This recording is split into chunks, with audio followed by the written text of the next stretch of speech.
History is on the line today at NRG Stadium as Sam Houston looks for its 10th consecutive win over rival SFA. Accuracy is the most important part of being a good quarterback, and Landis is pretty darn accurate. If Hank Aaron is the home run king of Major League Baseball, then Haley Lee is the home run queen of Aggie softball. The SEC is loaded with talent, but the only school to bring multiple preseason All-Americans to media days is Texas A&M. When you're playing the #1 team in the state, you have to play mistake-free baseball, and a few errors tonight were the difference between College Station pulling off the upset and seeing their season come to an end. Bryan native Zach Nuttall always dreamed of playing in March Madness, and now the 2021 SLC Player of the Year is headed to a team that's made 3 of the last 6 NCAA tournaments. The Aggies have had tremendous success in Dig Pink games in the past. Over the last decade, A&M is 8-2 in games where they raise money to fund breast cancer research. The family ties in the coaching staff go well beyond just Jason J.D. Coach's wife, Christy, runs the team's Twitter account, and their oldest son, Jackson, is the team's videographer. Antonio Johnson was lost for words. Anaya Smith said it's a dream come true. Those are just some of the reactions from A&M players after the Aggies upset #1 Alabama in front of the 12th man on a game-winning field goal by Seth Small. For most of the season, Chris Middleton was Robin to Giannis Antetokounmpo's Batman. But when the two-time MVP went out with an injury, the Aggie star stepped up and proved he was capable of being a main character.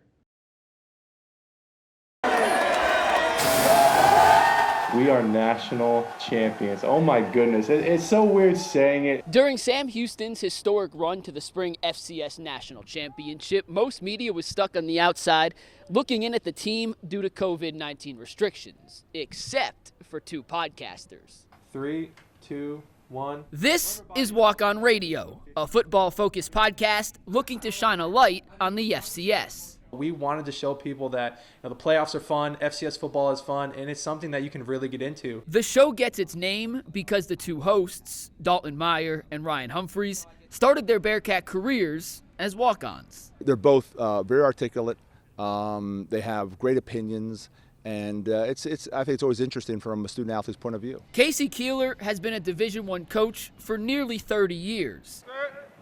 And this is the first time he's ever had his own players share stories from inside the locker room with the rest of the world. For us to be so hands-on inside of the program, I guess that backstage look at it was entertaining to listen to. Entertaining and maybe even a little lucky. The Bearcats capture their first FCS championship.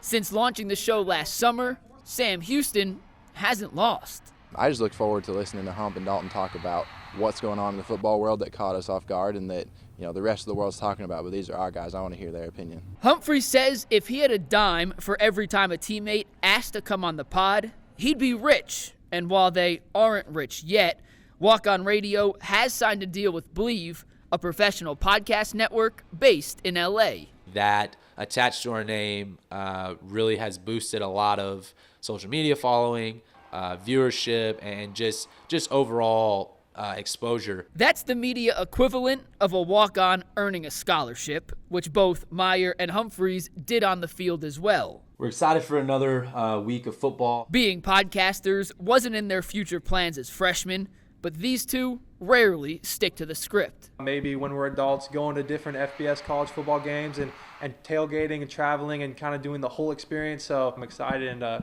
excited to see where this goes in the future. In Huntsville, Mike Lucas, KAGS Sports. Down to 5 seconds. The last play of the game wasn't designed for Jordan Nixon. Nixon's going to have to make it happen. But life doesn't always go as planned. Jordan Nixon, New York Tough delivers.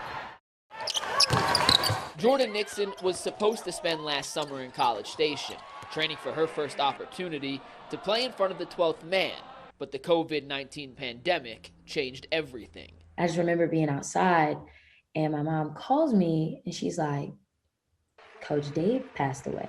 Coach Dave is former Texas A&M basketball player David Edwards, who passed away in March due to COVID-19. A week later, Nixon found out her high school athletic director, Mr. Lewinger, also died from the coronavirus. Are you serious? Like, what do you mean? I don't understand. How is this happening? The tough breaks just kept on coming. Later in the summer, Nixon lost her uncle Bobby to a heart attack, forcing the basketball star to put the game she loves on hold. Once that happened, I was like, no, I have to go home. Not that I didn't care about COVID, but I'm like, I'll wear my mask. I'll do whatever I have to do, but I have to go home. Nixon spent the next few months in the epicenter of the pandemic, surrounded by family, waiting for the right time to come back to campus. The starting point guard spot was still up for grabs, and playing with a heavy heart, Nixon wouldn't be denied. She did it not just with skill, but with a voice, and she can handle responsibility and accountability. The basketball court is her safe space. It's therapeutic, an escape, something she cherishes now more than ever. I feel like when I'm on the basketball court and I'm able-bodied, like I'm able to do certain things and spend time with my teammates or just work out on my own. Like, it just feels like I finally have an opportunity that I don't want to miss out on. With Nixon leading the charge, the Aggies are one of the top teams in America. Jordan Nixon is just taking over in this second quarter for A&M. No surprise that the New York City kid, who's gone through so much, is now leading A&M through these turbulent times. We just didn't find a hidden gem under a rock. She's always been out in front. All we're trying to do is to polish it, accentuate her skills, and let her just be herself. And just like that last-second shot to beat Arkansas, Nixon is making the best out of the hand she's dealt. In College Station, Mike Lucas, KAGS Sports.